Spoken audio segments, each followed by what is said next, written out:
Welcome, Darklings, to another night of mysteries, chills, and the unknown. I'm Dave Schrader, and you're tuned in to the Paranormal 60, where the lines between our world and the supernatural are beginning to blur just a little more with each passing moment.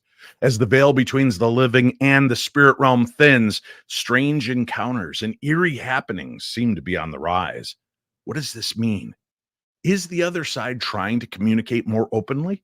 Or are we simply becoming more attuned to the energies around us? Tonight, we dive deep into that very question with a special guest who knows firsthand what it's like to navigate that space between life and the afterlife. Joining us is Scotty the Medium, a gifted psychic medium who spent years bridging the gap between the two worlds. Scotty will share his experiences, encounters with spirits, and maybe even give us a glimpse into what's happening on the other side as the veil grows even thinner. Stay with us for an unforgettable night of paranormal insight right here on the best in paranormal talk radio. I'm Dave Schrader, and this is my Paranormal 60. I'm not gonna stand here and listen to this baloney. You won't know. He doesn't stand for baloney.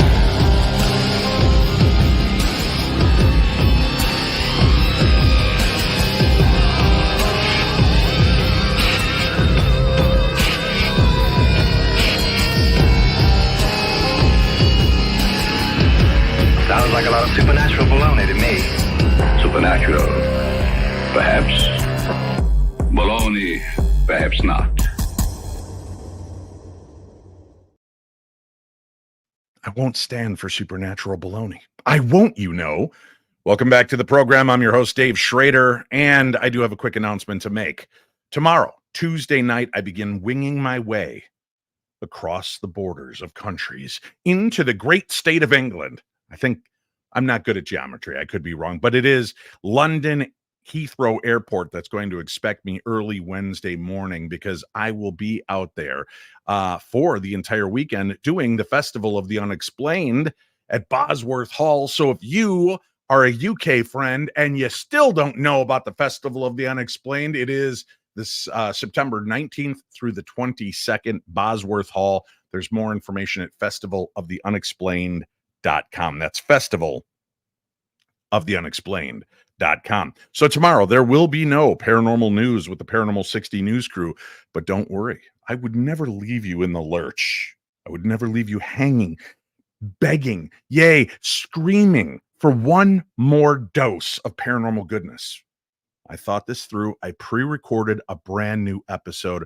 Richard Estep, my guest tomorrow, demons, monsters, and myths. We're going to be discussing that on Wednesday night right here on the program, so I hope that you'll tune in and check it out.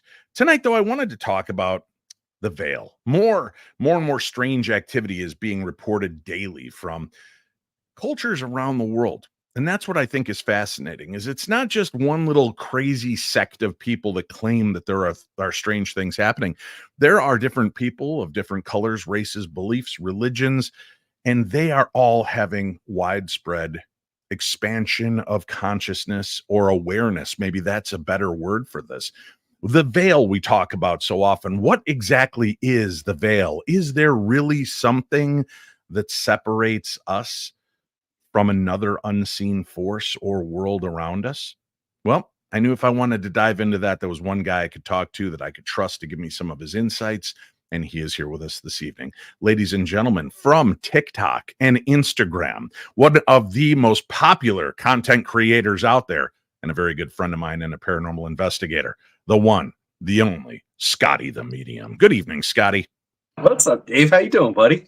I'm doing great. Wow. Are we having a rave at your house? Is that what's going on with all the lights back there? Well, yeah, it helps keep the ghosts away, Dave. Oh, I thought maybe the rift was opening. The veil was truly thinning right behind you, and I was witnessing it. It is. The kids love the lights, man. I don't know. And it's good for my ADHD, so we keep it on. I hope it doesn't give anybody seizures, and if it does, I'm not responsible. Close your eyes and listen. Dave has a lovely radio voice. Yeah, I'm afraid if while you're answering me, I just start staring at the spinning lights, you may lose me. I don't know if this isn't some kind of weird hypnotic thing. Some way halfway through this, people are going to start sending you stars and hearts and clovers. Wait, this isn't a box of Lucky Charms, but you know what I mean. Social security numbers are preferred. Yeah. Scott, the thinning of the veil. Now, this is something I've been hearing since we began this program back in 2006 with my work into the paranormal field. There's been this talk of an awakening, an adjustment that's coming to planet Earth and the people here, that the veil is thinning and we are becoming more aware.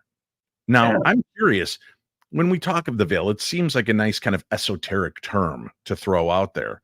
But is there really something like a veil that separates our worlds from others? In my opinion, yes. And I got to tell you, before I started my journey into all of this, if somebody came up to me and talked to me about this, I might have wrote them off. I might have listened to it. But doing the work I do now, I understand that there is definitely something metaphysical between us and the next world that's right beyond us. And if there was a better term for it than a veil, I don't know what it is. A curtain would be too thick because there are some people who can see through it, and there are some spirits and entities and energies which can come back to us and just penetrate it with no problem. So yeah, a veil is perfect. Like when a veil goes down over the bride's face, you can see her, but not completely, and you don't get the full look until she puts the veil up for that smooch, right? So I try to think of the veil like that when we're doing mediumship or paranormal and all that kind of stuff. Yeah. I've brought this kind of theory up before about something different when it comes to pareidolia and our want to see and experience things. But there's those interesting 3D eye pictures that were all the rage, like in the late 1990s, early 2000s. Remember, you'd look and it'd just be like a squiggly pattern of colorful lines. And I would grow increasingly frustrated as people would just walk up and go, "Oh, cool, a kitten and a ball of yarn." And I'm like, "What?" And then somebody else would walk up and go, "Oh, that's a cute kitten and ball of yarn." And I thought, "Is this am I part of a hoax here? Is somebody just playing a game on me?" But people could see it. It was this kind of way of adjusting your vision to see beyond what was directly in front of you and allow your vision to kind of see through it. And I wonder if that's what the veil is. It's not that it's thinning, but more and more people are training themselves or are becoming more cognizant of seeing through these things. What's your perspective on that? Yeah. So to go back, a schooner is a sailboat, just so we all know. If you know that reference, perfect. Dave, just so you don't feel bad, I have never once seen one of those images in any of those squiggly line posters. I think people are full of baloney, just so you know. It's not paranormal baloney. Well, I won't stand for baloney. I know, me either. And I can't stand it because I can't figure those puzzles out. From there, yeah, I think that the more and more people become aware of the spiritual world and become more accepting of it, the more the quote unquote veil will thin, right? It's that 100 monkeys thing, right? So once a bunch of us learn it, more and more of us become aware of it, and we're not sure why it's happening, but it just keeps happening, and it's going to continue to happen. And the more and more of us that are aware that there's something on the other side to look for, the less material, so to speak, there is to see through, because we're all putting our energy towards that next step. And what does that mean for humankind? For me personally, I hope that it means that we become kinder to each other, because we realize that this isn't everything and there's more after. And I think for me personally, once the world opened up to me in the way that it is now, I personally did become more kinder and more accepting of the things that were around me. And that's pretty interesting, considering I just say that I can speak with the dead now, right? So how those correlate, I'm not sure, but there seems to be a universal love and acceptance in it. So Right, but you bring up an interesting point that we're becoming more aware and more open and awake to it. But there are many people that do not want to have that. They are not trying to open themselves up. They are not looking, and they're yet having these examples and these experiences happen to them as well. As a matter of fact, some of them are actively ignoring and trying to put it away. So it seems interesting if the placebo effect is there, that, oh, I want to be a medium, I want to be a psychic, I want to see things. I think we could trick ourselves from time to time. But for people who want nothing to do with that and are still having that experience, to me, that speaks volumes to the fact that there is so much more going on, because it doesn't have to be something you're consciously looking for, consciously seeking, or opening yourself up to. It right. seems that this new awareness wants us to pay attention. Yeah, myself included. I tell people, anybody who listens, I didn't go looking for mediumship. It found me. And it found me in a profound way that made me say, there's no way this can be real. So I tried to disprove it to the end of the earth almost. I just kept being like, it can't be, it can't be, it can't be. But every time I stepped into that space where I'm going to try to disprove it, the universe was like, how many times do we have to prove to you with this amazing evidence that you're doing this? Like, it's time for you to just accept that it is what it is, and we're asking for help now, and you're one of the people who's going to do it, right? That sounds kind of grandeur, but for an entire year, I sat with people for free and was like, let me just see if I can figure out somebody to talk to for you that passed away. And I come up with spectacular details that I would have no way of knowing. And the universe just kept doing it. And I'm definitely one of those people. And it makes, it makes for a good paranormal investigator as well. Because when you're finding out what it's not, it gets you closer to what it is, right? And I think that a lot of us are doing that. So the skeptics and the hardline skeptics who just want to say no, even though their dead grandma walked up to them and fed them their favorite oatmeal cookie they baked when they were, alive. It's okay. They belong with us too. And we need them to help keep everybody else even keeled. We're seeing more than just the dead. We're seeing more than just fleeting shadowy figures. We're seeing glowing mantis creatures. We're seeing reptilian races. We're seeing grays. We're seeing tall, willowy, humanistic beings with long, flowing blonde hair, Nordic blue eyes. We're seeing rifts. There are people that have seen these things. I will tell you, one of the weirdest experiences I had was when I went to Trout Lake, Washington, to the Assetti Ranch. At one point, while we were viewing the sky, and I had multiple people there witnessing this with me, if you could imagine in broad daylight, the aurora borealis, the northern lights, that's what the sky began to do. Like, it was shuddering and colors were streaking across it, which makes absolutely no sense in the bright of day. I can't wrap my head around what we were seeing. Neither could anyone else that we were with. But it made me wonder, kind of like the Truman Show, how much of this is reality? How much are we actually seeing what we're supposed to see as opposed to what's actually there?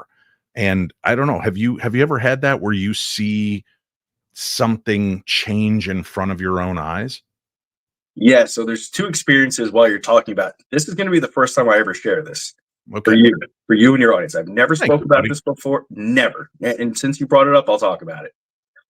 When I was about 15 or 16 years old, I was at a friend's house, and there was probably about 5 or 6 of us, and we were outside. And I might add, we were completely sober, and we were just hanging out, goofing off, having a good time, and we were all just kind of standing out in the street. And I looked up at the sky, and this giant, bright burst white light just came over the entire sky and filled up the whole sky. I felt like I was going to go blind.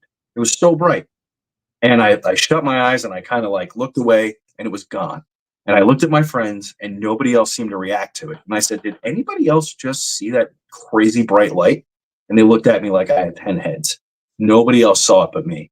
And I think about that so often. What other things are we perceiving as an individual that nobody else is witnessing that's around us? And why is that happening? Why didn't, out of my 5 or 6 friends that were there, why didn't they see that crazy bright light that just came out over the sky? And nobody, and seemingly I'm the only one who saw it. It was really strange. So there's that time where that happened, and a time where I was alone. And I think it's more of a paranormal experience, but just like you said, the sky got wavy above you. I've had that experience while trying to sleep at a not haunted hotel, by the way, that we know of. I woke up in the middle of the night and I'm looking across at the bed across from me, and it looks like reality is shifting in front of me. It looks like if you've ever looked through an aquarium that goes from one room to another and everything's kind of wavy on the other side, it looked just like that. And it was really, even for me, very unnerving, because I didn't have a rational explanation. It didn't look like anything I'd ever seen before. And basically, in true Scott fashion, I just yelled, "Leave me alone. I have to go to sleep." And I shut the light back off and I went to bed. Maybe not what everybody would have did, but I am kind of tired of seeing stuff like that sometimes, which I think sensitive people might be also going on with me about that. Yeah, sorry. Anyway, I was thinking about it. It was really such a scary experience, Right. because I just, to this day, I have no rational reason why that happened.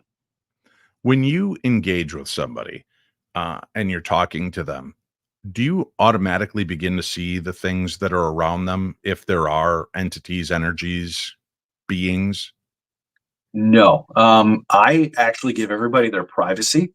It's not until somebody would ask me, or if something seemed emergent, like if I saw something that seemed important to tell them, I would give them that information. But generally, I don't try to breach anybody's confidence by looking into their personal life, because that's kind of what you're doing, right? It'd be like me digging into your wallet to find out what got in there. I don't want to do that unless you ask me to like take a look and see what's happening. Well, let me ask you this. I'm going to throw you under the bus here real quick, Scotty. Put you in a weird moment. Cool. I would never give people this kind of option, especially on air, to do Mhm. this. But when checking and looking at me right now, is there anything that you sense or pick up around me? And not necessarily family, friends, relatives, but just is there anything that you're sensing?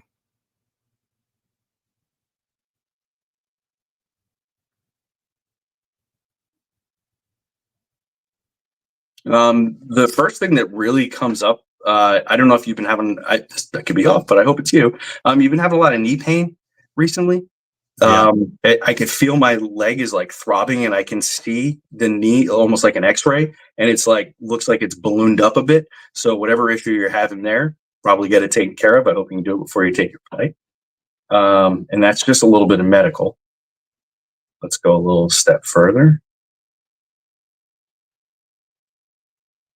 And you don't have to worry. You don't have to pull Okay. back because of our friendship or that we're live on air. I want to know.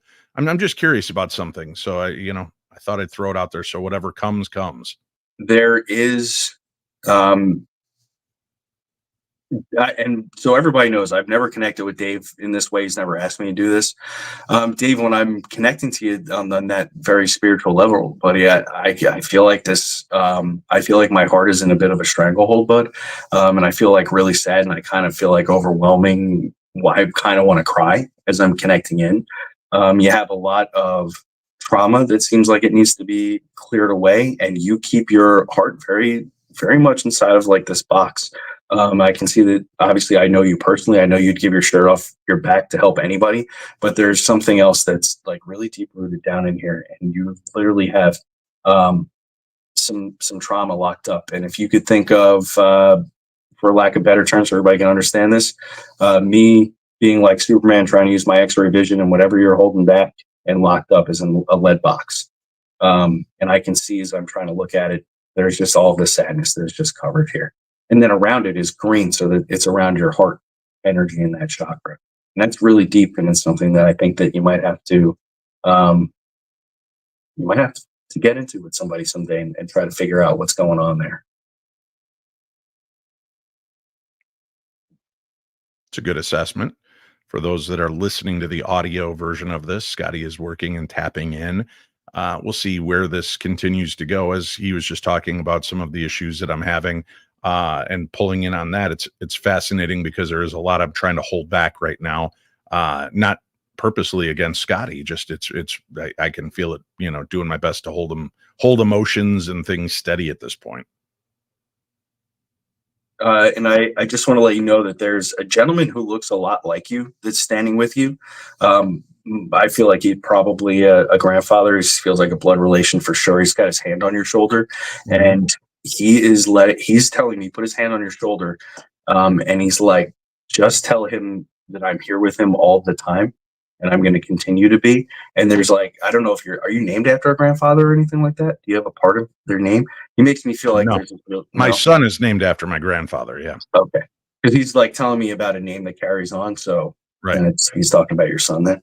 Um, and I just want to let you know he is a firm fixture spiritually in your life. He's always there, and he's always got his hand on your shoulder. And do you know, did your grandfather look like you? Do you have some of his features? No, he was really good looking.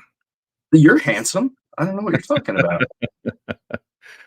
No, we have some similarities, but if you held up a picture of him next to me, I don't think you'd recognize that we're blood related. Interesting. Okay. So he's there, got this real good vibe with him. And then just kind of trailing off, man. Looking up at the rest of the stuff that's going on around you. Do you ever feel like you're tapped into the universe and it's overwhelmingly too much, and maybe that's why you do all of what you're doing. Oh yeah. Yeah, there's no So doubt in that. Yeah. for anybody who doesn't know, we have a bit of a silver cord that comes up out of our jaw and it goes up back here and it goes up. And when I'm looking at yours, it's not really attached to anything. It's kind of attached to everything. So whatever is going on in your life, buddy, I think it's time for you to start narrowing it down and getting grounded and coming back to earth with us. Did you hear that, everybody? I'm moving out. I'm getting my own apartment and starting over. Me No, I and didn't- 2 hamsters. That's it. Scotty, Didn't thanks say- for the advice. You're Cut, welcome. Don't put away abandon your everybody in my life. That's what I just heard. family. I didn't say abandon your family.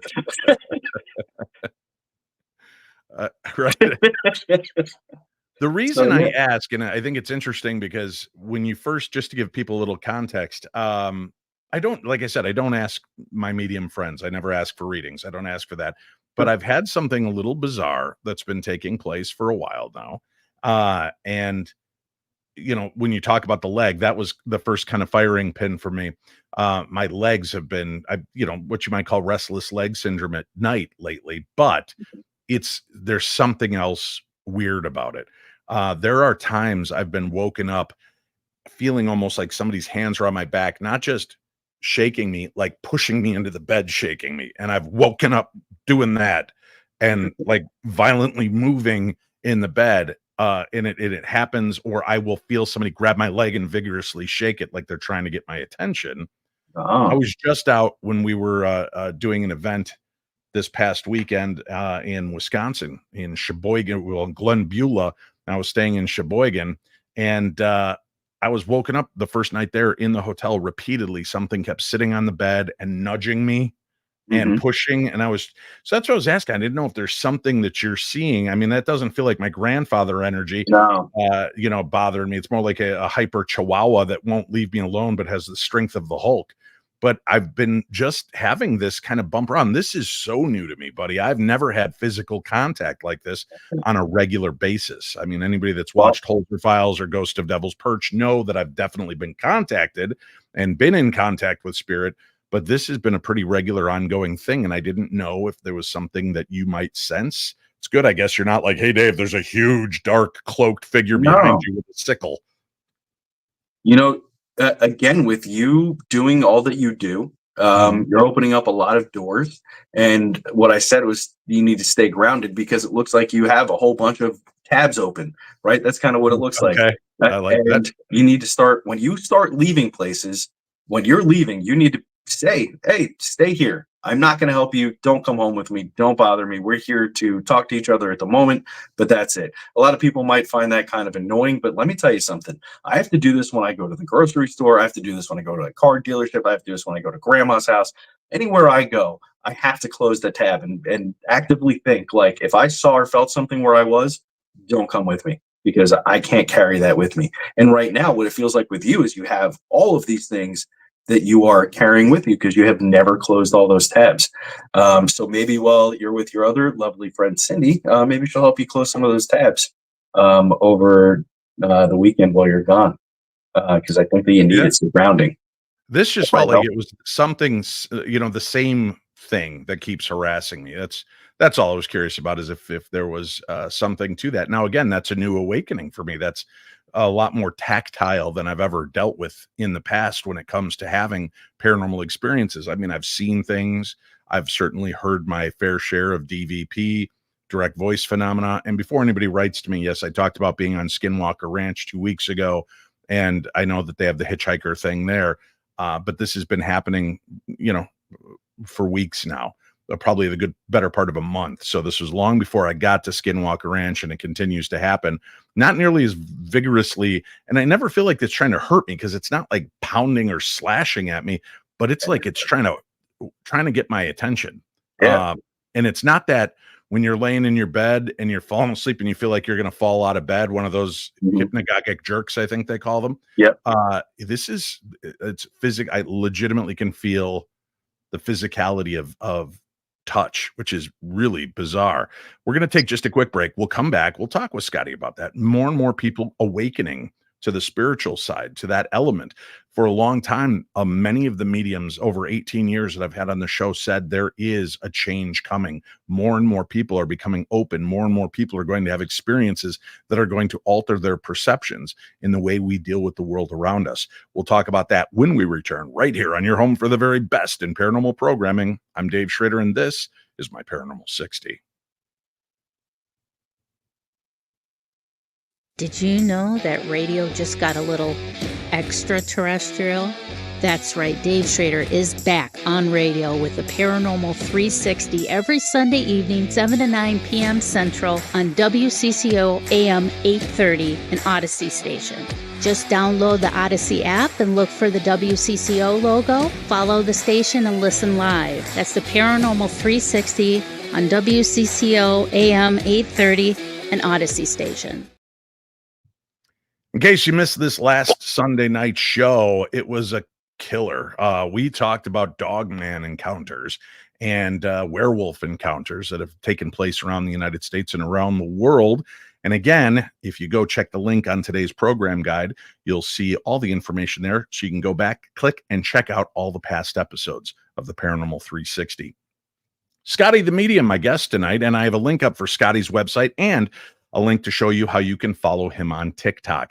And please, not only follow him, support, become a follower of his. He does a lot of great one-on-ones, talks like this on a very regular basis, going deep into people's questions and allowing them to connect with him and doing his very best to help shine a light into the darkness of this world so that we have a better understanding. So, Scotty, I applaud the work you do, and I love the fact that it's never done from this position of callousness, as though, oh, you mere mortals, if only you could see your foolishness. You're very genuine and kind when you do this. And I say that it sounds like a joke, but I have seen a lot of mediums that do this, and they almost become above everyone.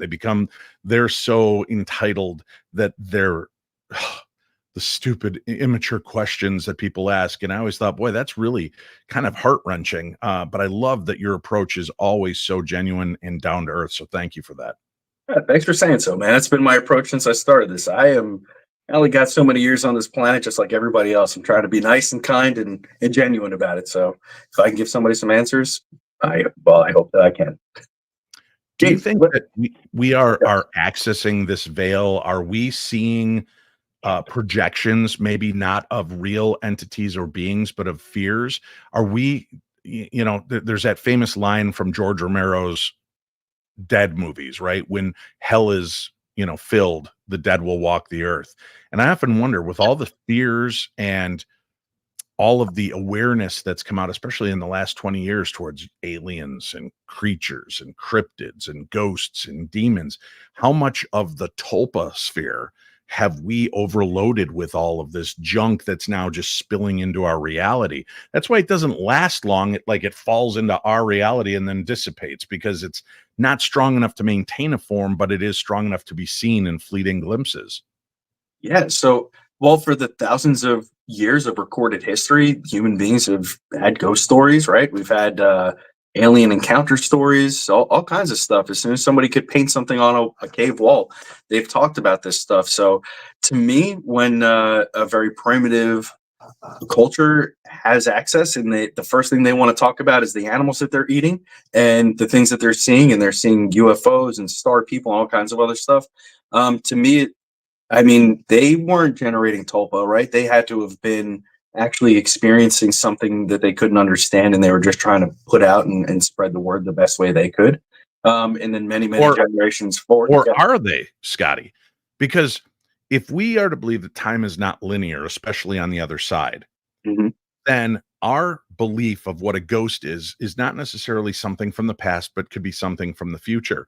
As cultures awaken in awareness and awaken in the ADHD culture that we're in, pouring these thoughts and ideas and concepts into the universe, what keeps them contained to just spilling over in 2006 through 2024? Why wouldn't they eventually fall back? And maybe some of those things that people saw back in the day were the manifestations of the things that we've put out there that are just bleeding through time wherever they're at. It's interesting you said that because I was going to ask you. You're going to your trip to England. Do you plan on doing? I know that you're always very busy at conventions and Mhm. always doing those sorts of things. Is there any plan to go do any Jack the Ripper stuff? No, I've stopped murdering people long Okay, ago. Yeah, Scotty. No, all I right. won't. I made that promise to you as a cop. I wouldn't do that anymore. Well, I appreciate that. But are you going to go see any of the history of Jack the Ripper No, while you're no, there? we're No. gonna be in a totally different area, contained within that area. However, I will say, because I don't wanna speak too quickly, we are Yeah. gonna be in Nottingham, and we're gonna be going to the Halls of Justice. So there's no telling what I might find. It may be a museum that has, things regarding the Jack the Ripper case or notes or things. So I'm not sure. You may be So tapping into something I'm unaware of what I'm about to experience. I'm going to say this. While we were on our break, I took a couple seconds and I thought about what you said. And then I just kind of asked around out there. And Mhm. something that I kind of thought and kind of got introduced to me was something somebody called a madman. They showed me a male that was sitting on the edge of a bed, and he was very deranged feeling to me. And I felt like he severed somebody's spinal cord. And then the next thought was something about Jack the Ripper. And I was like, well, that's interesting because I don't have any connection to that. So is Dave on his trip going to encounter something like that? And with that, time not being so linear, is something already tapping into Dave and preparing him for what he's going to experience on his trip. Hmm. Interesting. We will be investigating the halls of justice in the court building there in Nottingham. So who knows? I Yeah. may run into something there. And I will definitely, while I'm there, I promise you, Scotty, if I see anything or if I'm told a story about someone who did something like that and that their spirit is seen there, I'm not familiar with any of those stories at this point. I will record it, have them share it, and then I'll have you back on a Wednesday night news night, and we'll play what I capture, what is told to me, so we can corroborate. And if you are miserably mistaken, we will just mock you openly. Welcome to the club, buddy. You can watch me later. It's okay. I'm not afraid to No, ever be no, wrong. it's That's always very important for any of you developing mediums and psychics out there. Don't be afraid to be wrong. right. No, and Okay. be open, put those things out there because it does give me the awareness that now if I come into contact with something while I'm there, I might be able to communicate a little bit more effectively, knowing what kind of energy is there. With that, I do want to take one quick mention from the audience. Patricia Guest, going kind of back to what I was discussing in the last segment about the physicality of the spiritual attack, or I don't want to use the word attack. I think that's overused. Patricia says, is it possible that if spirit is persistent in touching you in the same spot, it could be a medical issue? And Patricia, that did cross my mind as well. However, as I said, the one night it was though, when I was laying flat on my stomach, it was as though somebody had put their hands on both my shoulder blades and vigorously shook me. And that woke me up because my body was so vigorously bouncing. So wild. And then I felt somebody grab my arm and shake it. I felt the bed depressed, like somebody sitting next to me, and grab my calf and shake it. So unless they're pointing out all the hot spots of whatever's wrong with me, I just get more the sense something's trying to get my attention. And I've told it, like you, Scotty. I sat up when I was just in Wisconsin. I sat up and I go, knock it off. I need some sleep. If you want to communicate with me, talk to me in my dream or find another way, but don't bother me right now. I need to get up in the morning. And I went to sleep and didn't have any more trouble. I think I did throw the Lord's Prayer in there as well. But and which I'm usually pretty good at doing those type of things. But I get your point. Thank you for bringing it up. I don't think it would have anything to do with one specific spot on me because I've been touched in very non-evasive or threatening ways. I just want to put that there. Yeah. So I have personally never been attacked. I don't use attack, right? I've never been touched like that. I have a friend. I lived in an apartment that was very active. I didn't tell my friend he was coming to help me move out. I personally was woken up by something bothering me. I said, "Hey, leave me alone." I went into a different room, and then about 2 weeks later, after that, my friend called me, and he was like, "Listen, I have to tell you a crazy story. When we were moving out of your apartment, something pinned me down in the middle of the night, and I swear that it was trying to do some really bad things to me." And I didn't tell him until that point. I was like, just so you know, that apartment was very haunted. My daughter had similar experiences, and it's one of the reasons why I had to leave.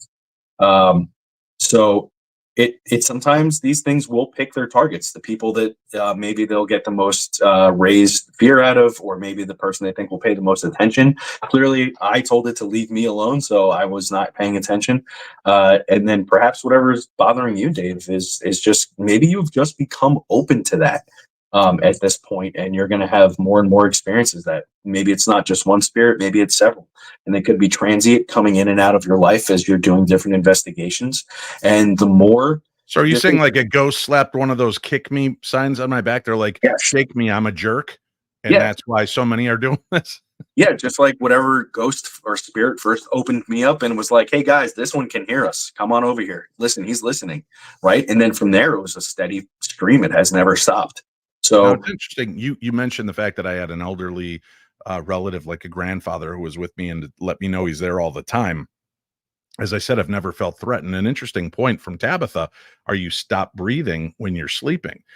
Possibly. I don't know. I'm asleep, so I'm not aware of it. Do I have apnea? Yeah, but I've just been told don't sleep on your back, so I don't. I sleep on my side, my stomach, and I don't seem to have any issues.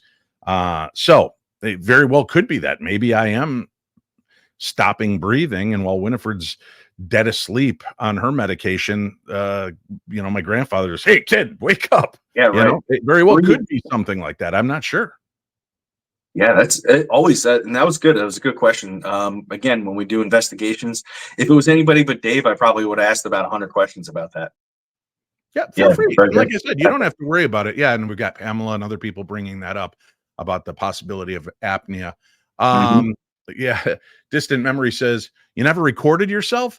No, I don't record myself when I sleep. And here's why. For the same reason I tell people not to ghost hunt their own home, because I could very well leave an audio recorder going in my room. I don't want to wake up and play back an audio recorder and hear something, I'm going to eat your soul, right? I don't need I'm your boyfriend now, Davey, right? I don't want to hear whatever might be there.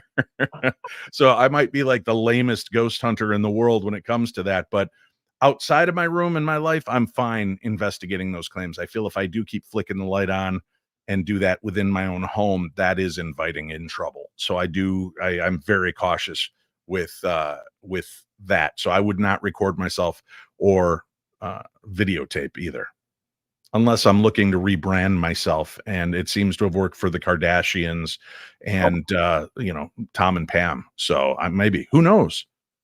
So with that, with what you're saying is really interesting about turning the light on at home, because in our house, I have been at work and my wife has called me and been like, and my wife is, I don't know how to explain her. She's not skeptical, but she's very hard to impress when it comes to paranormal evidence and experiences. Recently in the past, she's called me and been like, I just want to let you know, I heard some noises in the house and then a man talked to me.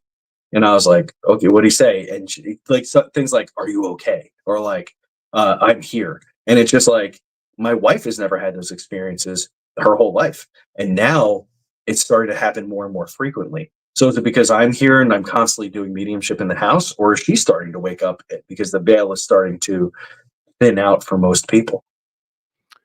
With all you've seen, both in real life as a police officer and as a medium, is there ever anything that scares Scotty the medium?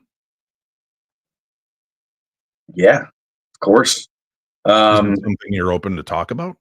Yeah, sure. The things, quite on, and we'll start with this. I'm not as scared of the dead as I am of the living. We all Right. know that old adage, right?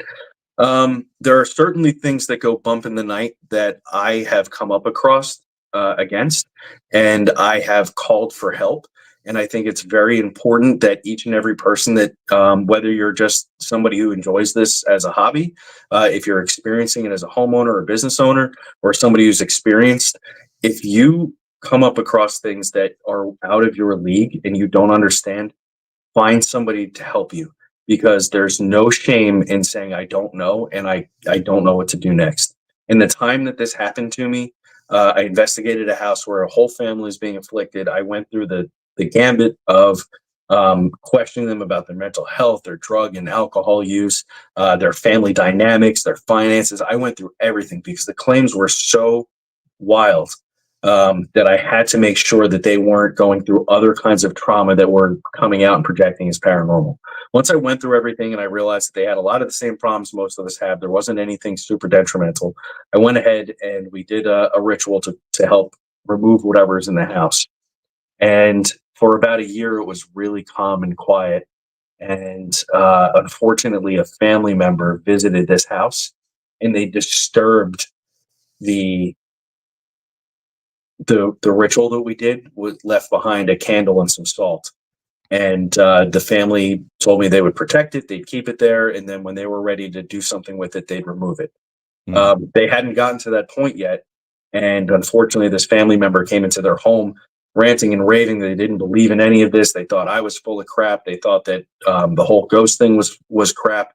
And what scared, this is the first and only time I'd ever been afraid of whatever. Had been contained for about a year.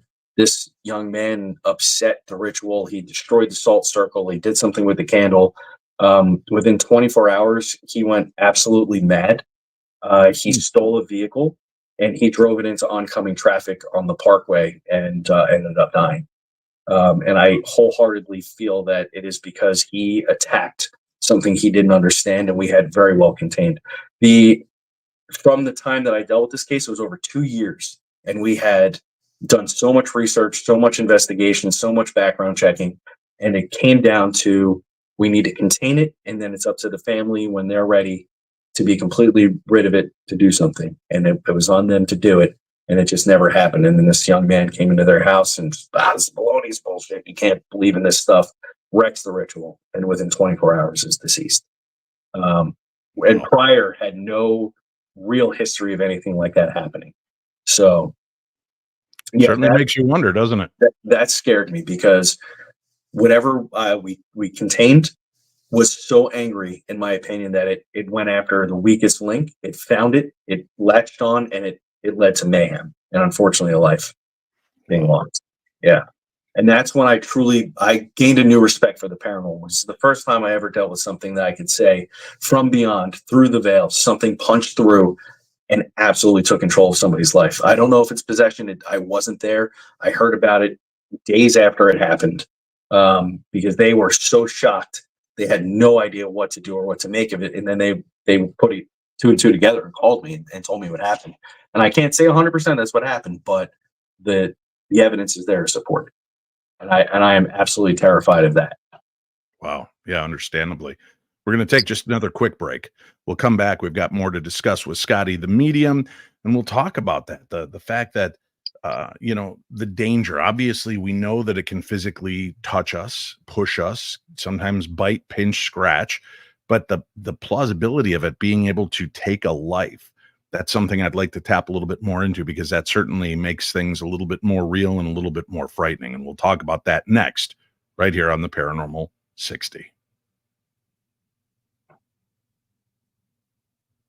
Hey friends, I'm going to be part of the Mass Paracon October 4th through the 6th. That is the Seaport Resort and Marina in Fairhaven, Massachusetts.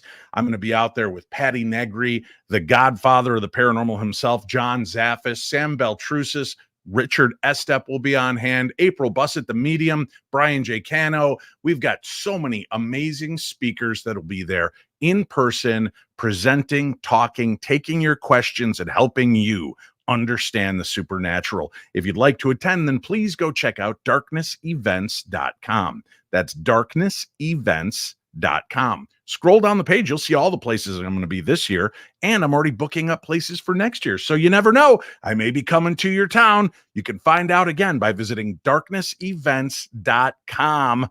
Let me see you, Massachusetts. I'd love to meet with you. Mass Paracon, October 4th through the 6th at the Seaport Resort and Marina in Fairhaven. Get your tickets now.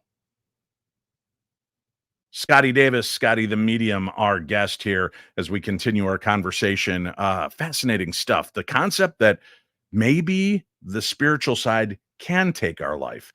Maybe there is something to that. I mean, obviously, if they're able to throw things across a room violently, it certainly makes you believe that, throwing a knife, something like that, may not just be Hollywood ideas. I mean, for sure. I mean, firsthand, you've been shoved. We've all seen you had terrible reactions in real time to things that are going on. And I myself got lifted up by the seat of my pants. I'm a big boy, 280 pounds. Something lifted me right off my heels to my toes at Penhurst. And it certainly was frightening because I wasn't expecting it. So if it has the energy to do that, what else can it do? You know? Mhm. And I definitely, I like the topic, but it's very scary. The concept of portals, Scotty, as we're talking about tears in the fabric of reality and the veil that keeps us separated from the other side, which again, I don't know if there really is something there. It's just that we haven't adjusted the fine tuning enough to see it or realize it all the time. But the concept that it seems like there are portals everywhere. And if you talk to people, oh, I have a portal in my closet. I have a portal down in our basement. Oh, we have a portal out in the backyard. That just seems like such a catch-all phrase. I mean, if that's the truth, things should be moving around us at Mach speeds, popping in and out of reality, which I guess they are. That's part of this whole concept of is the thinning of the veil taking place. But what do you believe having the ability to actually see? Do you see these rifts in time space actually there? Yeah, what's interesting is I didn't know what they were at first when I started doing mediumship. There were things I had seen through my life and not quite understood what they were, but they're portals. And the most common one that I ever see is in places where people have passed away. I will actually see a light, like an actual. It looks like a light bulb in the ceiling or above where somebody might have passed away, and it just looks like a really bright light that's just shining. And I think it's just a portal to heaven or wherever we might go after when we pass. And after a couple times of going into homes and businesses and saying like, "Hey, somebody passed away right here in this room," and people be like, "Yep, okay, check. That's where a portal is." And then most recently, last year, I went into a public municipal building, and I was like, "Hey, did a lady die like right outside of here in this office?" And they're like, "Oh, that was Gladys. Yeah, she worked here forever. She passed away right here." And there was a portal open right above where she passed away. Well, So I I understand I understand the portals for the dead, right? That there's right. something that they may be able to enter. You think that they leave that portal there though, that it's Yeah. is it like a temporary psychic scar? Yeah, and a lot of times they stay open, and I think it gives access for other things to come through. So I've never personally witnessed anything coming through, but most of the places that claim to have hauntings have some sort of portal like that. So when we're like, "Oh, tragedy happened here, and somebody passed away, or people passed away here," I think a lot of it has to do with the fact that there's some sort of scar or rip there that people spirits can come and go in and out of that place very easily. Is it always in the sky? No, sometimes it's on the floor, or sometimes it's in a weird space in that area. But for the most part, if it's pretty recent within the last 30 or 40 years, we can see it pretty well if we're looking for it. So yeah, I But think it's a good entrance way too. where on our planet has someone not died? I mean, there's just got to Yeah. be polka dots everywhere. But then that kind of brings in a new fear for me, right? So Dave Schrader, right here during the show, opens the light above him or to the side of him or maybe on the floor. Mhm. Uh, but do you think that we're given the gift to know which portal is ours? Because if there are other true portals that things are entering and going in and out of, what if I step through the wrong doorway? No, I think you'll know which one to go through. It seems to be pretty universal that when we pass away, somebody comes to grab us and pull us through. It's very rare that I ever meet somebody on the other side, a ghost or a spirit that has anything other than that to say. The ones who decide to stay in their homes or the businesses or on a piece of land, they know where the portal home is. They just choose to stay where they are for whatever reason it is that they've decided to make that decision to stay. So, should I be worried if there's a sign with a hand pointing and it says definitely not hell, come on in? Yeah, worry about that one. Worry about that one?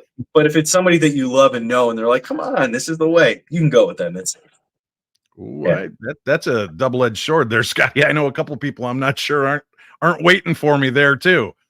Well, don't worry. That I've never heard of them coming from that place to pick anybody up, so I think you should be okay.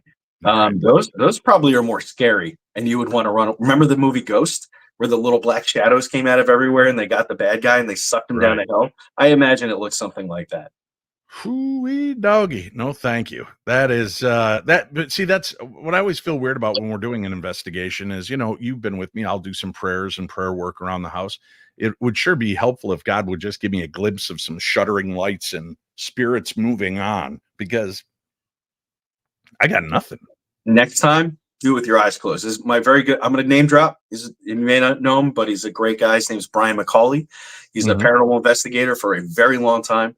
One time we were in a basement, he and I doing some team up work, and I had my eyes closed doing some psychic work. I was talking to this really, I'd say this guy was a jerk. He was a ghost, kind of trying to intimidate me with his ghost baseball bat. I know it sounds silly, but he thought he was being tough. He was able to scare the people in the house, but I wasn't having it. I just had my eyes closed. I'm having this conversation with him back and forth. Little do I know that Brian is in the corner. And he's very spiritual, and he's praying. And all of a sudden, I get a bright flashlight with my eyes closed. We're in a pitch black basement. Flash goes, and all of a sudden, this guy is just gone, and I don't see him in my third eye anymore. And I open my eyes, and I'm looking around, and I turn on my flashlight, and Brian's smiling. And I'm like, Brian, why are you smiling? He's like, what happened? I was like, I was talking to this guy, trying to talk him out of the house, and then I hit with a bright light, and he's gone. He's like, did you shine a flashlight on me? Did I lose my concentration? And he goes, nah, bro, I was praying, and I asked the angels to come get him. And that's what I witnessed. Somebody came and scooped that negative entity out and brought him back to wherever he belonged, and it was gone. And the haunting stopped. So the power of prayer definitely works. The intention is there. And if you want to witness that sort of stuff, it's not the stuff that you can see with your physical eyes that's really impressive. It's when you know you have a good connection in that psychic realm or that spiritual realm, and you witness it that way. That's when it becomes really something, because then I felt it in so many levels that he was gone. Like in my heart, emotionally, I felt light. My soul felt better. And I no longer felt like I was being confronted by something. And it was gone. And it was just like that, just like in Hollywood, it was just gone. So if you want to experience that next time you're doing it, have your eyes closed, see who you're looking at, and see then if you can witness them disappear while you're doing your prayers, because I think that will help.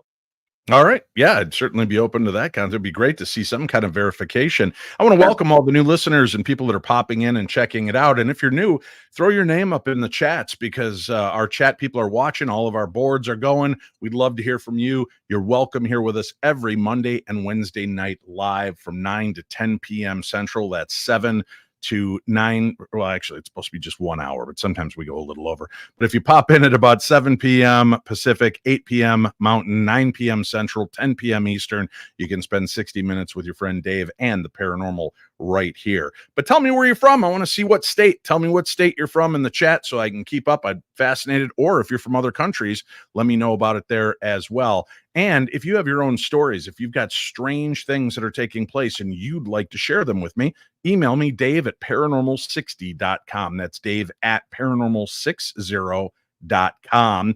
And you can keep up with all of our shows by going to the Paranormal 60 YouTube channel. And when you're there, just make sure that you subscribe, hit the little bell, and pick the notification so it lets you know every time we have brand new content and live programming going up. And for those of you that are listening to the audio only version, please do me a favor. Take us just a second to rate and review this program after you listen, because we would love more of your support and love to help expand the show and get it out there to more and more people. And all you have to do is rate and review it. It takes you 30 seconds and you'll feel good. Just do it. That's all I'm saying. All right, Scotty, what is it about the paranormal that you find the most fascinating element? Boy, I love a good mystery, Dave. I love trying to crack the code, you know? So when it comes to the paranormal, there doesn't seem to be any one good answer. And I really love going on an adventure, meeting different people and going on with them and hearing about their experiences and trying to decode whatever is happening with them and get to the bottom of the case, basically. I mean, it's part of my inquisitive nature. I just really love to figure out what's going on, why it's happening. And then, you know, it's really neat when you do what I do. Then you get validation when you're sitting from the outside with no information, spew a bunch of stuff, and then have it validated later on during an investigation through witness accounts or news clippings and all those sorts of things. So I just love the paranormal. So much cool stuff that happens with it. Why all of the mystery and cloak and dagger when it comes to spirit communication? I mean, if these truly are intelligent beings, why aren't they just being forthcoming? Scotty, my name is Dave Schrader, and I was murdered by Jack the Ripper. You'll find my remains here. You'll find the knife there, and I would like some closure for my family. Why is it all of these fiery hoops and hurdles to get through to get you a message that then you have to try to understand and then find the right person to take it to so they can decode it and understand what the yellow rain slicker means and the red balloon, right? I mean, it just seems like there's so much BS around the supernatural. That's, I think, what keeps so many people from believing, is because if these are our spirits and they want the best for us and they're our ancestors, why not just, give us that information, teach us that lesson so that we know that it came from an actual source that's of love and of kindness. So when it comes down to evidentiary mediumship, which is what you're talking about, getting the right information and being able to piece it together properly, I would love for every single case for somebody to walk up to me and say, like, hey, I'm Dave, I was murdered, all those things. But my life experience is much different than Dave Schrader's life experience. And there are things that you and I will click on very quickly. If you were a ghost and talking to me, you'd tell me probably about your radio hosting. You would probably tell me about your family, and you would definitely tell me about the paranormal adventures that you've had. Some way or another, you would relate that to me in a way that I would understand and I could have validated without knowing you. Beyond that, I don't know how much you and I have in common and what you'd be able to pull out of my life experience and my psychic Rolodex, my experience of life, to be able to give me that information properly. But that says something to me, because if a ghost popped up to me, they're not going to be able to go through my Rolodex and remind me of a murder that I saw, or a drug overdose that I saw, or a horrific car accident that I saw. With you, it's going to be an easier trigger to trip. So that's where, and a lot of the mediums I know come from different professions like law enforcement or legal or psychologists, hypnotherapists, people that have heard and seen and dealt with a lot of trauma in many different ways. I would think that would be the easiest trigger point ever. Yeah, so I tell a lot of people, I think one of the reasons why I'm such a good medium is because I'm 43, but I've lived so many lifetimes up to this point. With every experience I've had in life, good and bad, it's kind of stored up here really solidly. And spirits from all over different lives can connect with me because I have so many different hobbies, so many things that I love, so many experiences that I've had in and out of law enforcement, of course, for all the good, bad, and the ugly. Then going back into my military time, I connect with all of those guys in some kind of way, musicians and people who lived on the fringe. I lived there for a while in my life, being through a divorce, of course, losing people in my life, being adopted and having a second family. There's so many different experiences that I've lived that any spirit could easily just tap and be like, we have something in common, talk about this, right? And I'm also I love collecting things. So what's that show? American Antiques, Antique Pickers, the picker guys. If I could do that as a profession, I would do that. I love crawling through old junk, and I've done it a lot in my life. So me and you, we've visited antique stores together, right? So I just love that. And I think that it gives people, those spirits, like, you're like, hey, remember that antique clock you saw? Talk about that real quick, because that's going to connect with my granddaughter in a big way. And I'll mention that, and I'll just tell them about what I saw, and it connects and they understand it. So if you don't have that life experience, it makes it a little bit more difficult for them to talk with you. Ashley from the chat room says, I wonder if Scotty has used his abilities to solve cases in his work. Is that something you can... I can talk about that. Okay. I can tell you unequivocally that I have never used my ability on duty in a way to solve cases. And this is something that's very important. Anybody listening and knows I'm in law enforcement and do this.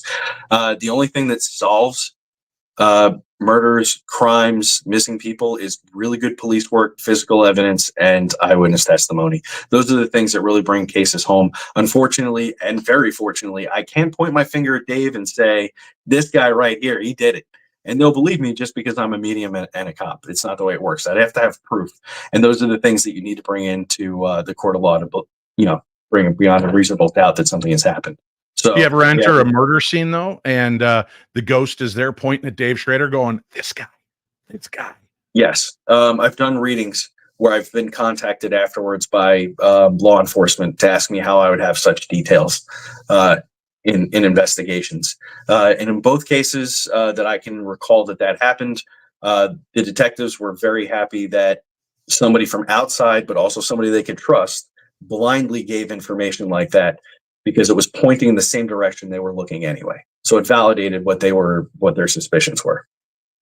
Crystal asks, Scotty, do you have to exercise your abilities? And I will just real quickly answer, he does constantly. He is on social media, on Instagram lives or TikTok lives, working with you, his friends and followers, and he's constantly engaging that element of it. So it may not be in the regular way on a daily basis where he's taking phone calls and doing readings, but this guy, and he does that as well. So if you do want to book a reading, we have links again for Scotty in today's program guide. Please get a reading. I think you're going to absolutely be blown away. But he does this work every day. Every day. So he's always engaging that element. Do you think that there's something, and this will be my last question because I know we're at the top of the hour here. This is something I've been talking a lot about in my presentations lately, is I said, it's interesting. We talk about how children see things and parents and adults don't always. And why is it some do and some don't? And I've noticed in my work that it seems people that are more creative seem to be more open to that element, because that third eye, which so many people talk about, the pineal gland or the third eye, I call imagination. And it sounds like a dirty word in the sense, because it's like, oh, see, you're imagining things, you're making it up. But I think it's being able to engage parts of the brain that allow to see beyond the normal, to allow you to, I play these games with my grandson when we go for a drive. I love it because we're catching dinosaurs along the road, and I have to see what he's seeing. When he's telling me that there's a velociraptor up ahead who's looking for his baby's eggs, you got to catch him, pop up with your lasso. I'll hit the button on my steering wheel, and out goes the lasso, and I make that noise and spin my fingers around, and I'm seeing what he's seeing, and he's cheering and I'm cheering, and we're having a great time. But I think often that when we engage this and we allow ourselves to remain magical and allow ourselves to remain open, I think it does exercise a part of the brain that allows you to see things and experience things in ways that others might miss. Yeah, 110%. Don't what you just said was 100% what I tell people. That same space that your imagination happens in is the exact same space that mediumship and psychic abilities happen. The only difference is when we're doing mediumship or psychic readings, we're able to validate the things that we're seeing and experiencing with actual facts. So clearly I couldn't validate the fact that you were actually capturing raptors with your lasso. However, are you questioning me? I'm not. I would Are never. you? I will have you know, I have a license in dinosaur capturology, sir. You know what? I did see that hanging above your desk there, that certificate. Yeah. Mm-hmm. So, but when my son was 3 and we were sitting at a traffic light, and he said, "Dad, you got to go help those guys with all the boo-boos." And I was like, "What are you talking about?" He goes, "Oh, there's like a guy," and he told me there's like a guy with blood on him. This is broad daylight, and I'm looking at it, I'm not seeing anything. And then he goes, "Oh, never mind. The police officer helped him." And I was like, "Okay." I think what he did, I don't think he was imagining it. I think that in his mind's eye, he saw maybe a horrific wreck or something that had happened in that intersection many years before. And to validate him, I went and found out that, yes, indeed, 15 years prior to him being born, there was a fatal car accident right in that intersection.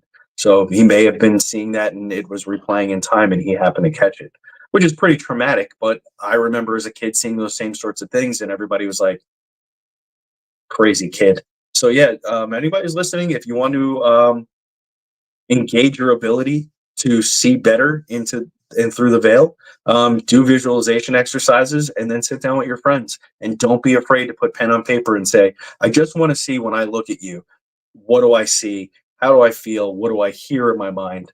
And then write all those things down, because you might be really surprised what you get. You might be much more naturally inclined to pick up this stuff than you thought.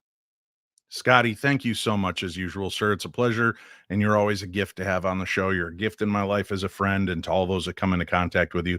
Thank you for all you do. Thanks for having me on again, Dave. Thanks everybody who's listening and paying attention. I appreciate you very much. Make sure you watch Dave here all the time. He's such a great and awesome, amazing man. I love him. Buddy. Now, listen, I'm going to give you a little key to the universe, folks. Something that, isn't asked for, but that's usually when the best gifts come, right? Big thing are told is to creatively visualize things, but they never learn the next important lessons. When you want to see something in your life, don't just imagine, oh, I want that girl. Oh, I want that guy. Oh, I want that job. Once you've pinned down what it is that you want, begin to see what it looks like to be in that position, to be in that job, to hold down that career. Then see yourself living in a better home, making more money, driving the car that you want to drive. Take it beyond. Let your imagination continue to grow and expand, because what we call imagination, and again, sounds like the dirty word to the skeptics, is also what's known as manifestation and intention. And it is expanding and telling the universe, this is where I belong. And when you set a path for yourself, it does seem to open up and find its way to you. The secret was only one part of the tumbler. The rest of the key element to it wasn't just to see the parking spot, because that'll work 1 out of 10 times. But what you need to do is see yourself pulling into that parking spot, getting out and having that parking spot available for you when you come out to put your bags in the car. You didn't have to walk across the cold parking lot. You didn't have to walk through the heat of the sun. You got right in and out of the store. Start seeing the full fruition of that, what you want. And that's where the magic lies. You can take it from me. I've been there. I do that on a regular basis. Sometimes it's a lot harder than others. But if I continue to see myself paying the bills and seeing myself moving through these stages in my life, the things that I need find their way into my life. Just like all of you. You found your way into my life. You found your way into my journey. And for that, I am always thankful. And I hope that the darkness is just a little more light with the information that we share here tonight. As we explore the thinning veil and the spirits that walk among us, we're reminded that the unknown isn't just something to fear. It's something to understand. The supernatural world may be closer than we think, and if we approach it with open minds and curious hearts, we might just uncover more about ourselves and the mysteries that surround us. Scotty, the medium, has shown us that the connections we seek may already be within our reach. Spirits, messages, and energies, they're all just part of the grand tapestry that we're woven into. And perhaps, just maybe, that veil is thinning to reveal truths that we're ready to understand. So keep your eyes open, your mind sharp, and your hearts brave. There are more out there than meets the eye. So until next time, my darklings, rest easy, but never stop questioning what lurks beyond. We'll cover that next, right here on the best in Paranormal Talk Radio. I'm Dave Schrader, and thank you for joining my Paranormal 60.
Dream big, my darklings, because in those dreams are the realities you deserve.